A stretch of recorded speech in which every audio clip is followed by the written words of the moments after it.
Assalamualaikum warahmatullahi wabarakatuh. Perkenalkan, saya Arimbi Widari dari Program Studi Akuntansi Politeknik Negeri Medan. Di sini saya akan menjelaskan bagaimana berjalannya kasus 11 pada siklus konversi. Yang pertama adalah diagram konteks.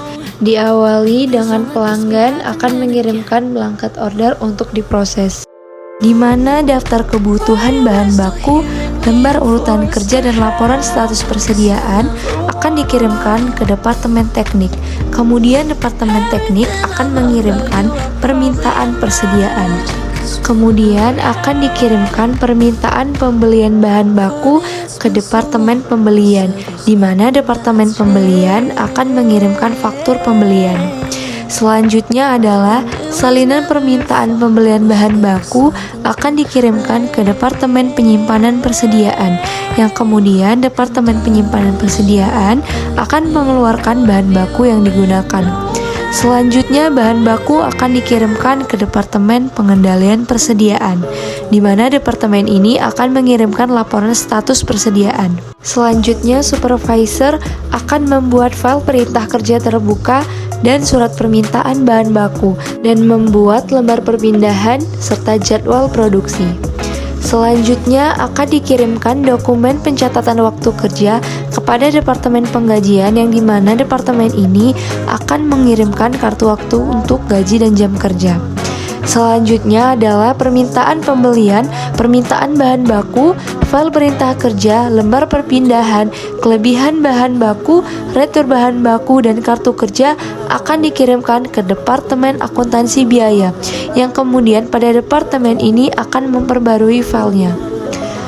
Kemudian akan dikirimkan voucher jurnal kepada bagian buku besar, yang dimana bagian ini akan memperbarui buku besar. Selanjutnya kita masuk pada bagian DFD level 0, di mana pelanggan akan mengirimkan blanket orders untuk proses perencanaan produksi, yang dimana daftar kebutuhan bahan baku, lembar urutan kerja, dan laporan status persediaan akan kita kirimkan ke Departemen Teknik.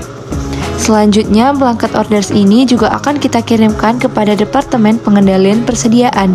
Kemudian, Departemen Pengendalian Persediaan akan mengirimkan laporan status persediaannya kepada Departemen Teknik untuk dibuatkan permintaan pembelian oleh Departemen Teknik. Selanjutnya, pada proses yang kedua adalah proses pembelian bahan baku, di mana permintaan pembelian bahan baku akan dikirimkan ke Departemen Pembelian, yang nantinya departemen ini akan mengeluarkan faktur pembelian. Selanjutnya pada proses yang ketiga, yakni adalah penjadwalan produksi, di mana surat perintah kerja dan surat permintaan bahan baku serta lembar perpindahan dan jadwal produksi akan dibuat dan dikirimkan oleh supervisor kepada proses ini. Selanjutnya, surat permintaan bahan baku akan dikirimkan ke Departemen Penyimpanan Persediaan, yang nantinya departemen ini akan mengeluarkan bahan baku. Selanjutnya pada proses yang keempat, yakni ialah proses pencatatan, di mana dokumen pencatatan waktu kerja akan dikirimkan ke Departemen Penggajian, dan departemen ini nantinya akan mengirimkan kartu waktu untuk gaji dan jam kerja.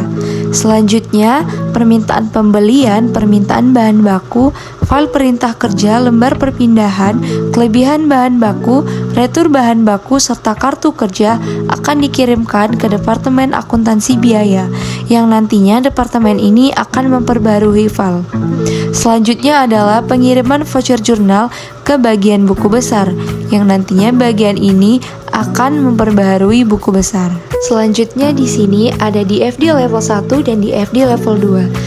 Pada DFD level 1, blanket orders akan dikirimkan ke proses perencanaan produksi, di mana proses ini membutuhkan dokumen dari daftar kebutuhan bahan baku, lembar urutan kerja, laporan status persediaan, yang kemudian selanjutnya akan dilanjutkan pada proses yang kedua, yakni adalah proses penyelesaian perencanaan produksi, yang nantinya proses ini akan menghasilkan dokumen berupa laporan permintaan pembelian bahan baku. Yang kedua yakni adalah DFD level 2, di mana dokumen laporan permintaan pembelian bahan baku akan dikirimkan ke proses pembelian bahan baku yang dibutuhkan. di mana proses ini akan dilakukan oleh Departemen Pembelian, dan nantinya proses ini akan menghasilkan faktur pembelian bahan baku. Selanjutnya di FD level 3, di mana dokumen faktur pembelian bahan baku akan dikirimkan kepada proses penjadwalan produksi, yang dimana proses ini dikerjakan oleh supervisor, yang nantinya penyerahan jadwal produksi dan lembar perpindahan akan dikirimkan kepada proses pengeluaran bahan baku, dan proses ini dikerjakan oleh Departemen Penyimpanan Persediaan, yang nantinya proses ini akan menghasilkan dokumen bahan baku yang dibutuhkan, dan sisa bahan baku tersebut akan menghasilkan kelebihan, yang nantinya kelebihan itu akan langsung masuk kepada pembuangan bahan baku yang berlebihan. Kemudian pada DFD level 4, di mana dokumen pencatatan file akan dikirimkan pada proses pencatatan produksi, yang dimana proses ini akan dikerjakan oleh Departemen Penggajian yang akan mengirimkan penyerahan catatan kartu waktu kerjanya, dan dikerjakan juga oleh Departemen Akuntansi Biaya yang akan mengirimkan penyerahan catatan semua file dan dokumen. Selanjutnya akan dikirimkan voucher jurnal dan semua file serta dokumen kepada proses penyelesaian pencatatan produksi, yang dimana pada proses ini akan mengupdate file dan buku besar. Proses ini dikerjakan oleh bagian buku besar dan Departemen Akuntansi Biaya. Kemudian selanjutnya di sini ada flowchart yang terdiri dari 9 entitas. Yang pertama adalah pelanggan, Departemen Teknik, Departemen Pengendalian Persediaan, Departemen Penyimpanan Persediaan, Departemen Pembelian, Supervisor, Departemen Penggajian, Departemen Akuntansi Biaya, dan bagian buku besar, di mana pelanggan akan membuat kesepakatan pesanan dan akan menghasilkan blanket orders, yang nantinya blanket orders akan dikirimkan ke Departemen Teknik.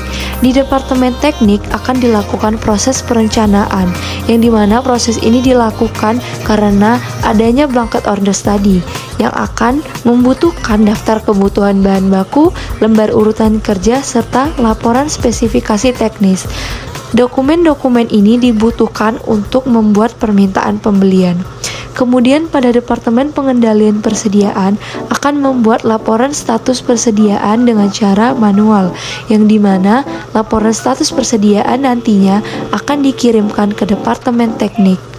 Dan di sini juga Departemen Pengendalian akan menyimpan dokumen perintah kerja, permintaan pembelian, dan permintaan bahan baku. Kemudian, Departemen Penyimpanan Persediaan akan mendapat salinan permintaan bahan baku dari Departemen Pengendalian Persediaan untuk dikeluarkan bahan bakunya.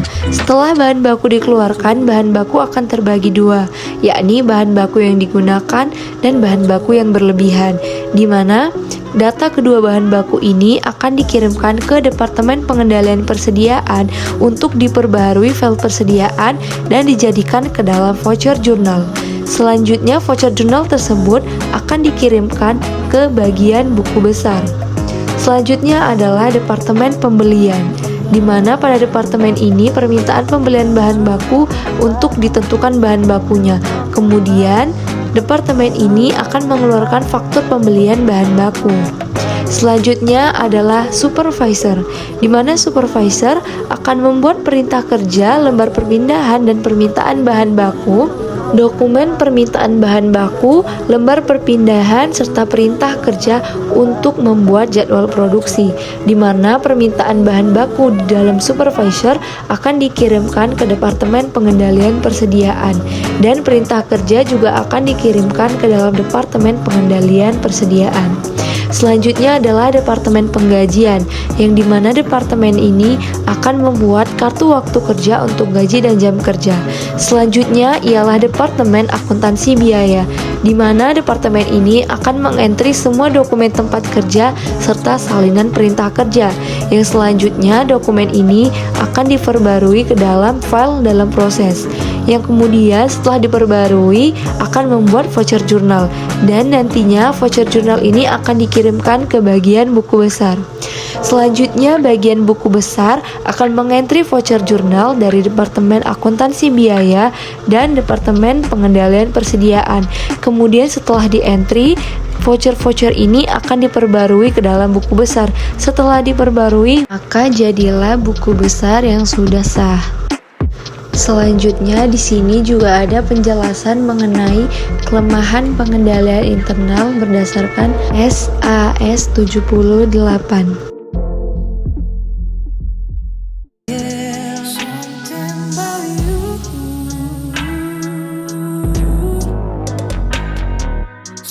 Kemudian di sini juga ada perbaikan dari flowchart yang sebelumnya dan saran dari kelemahan-kelemahan yang berdasarkan SAS 78.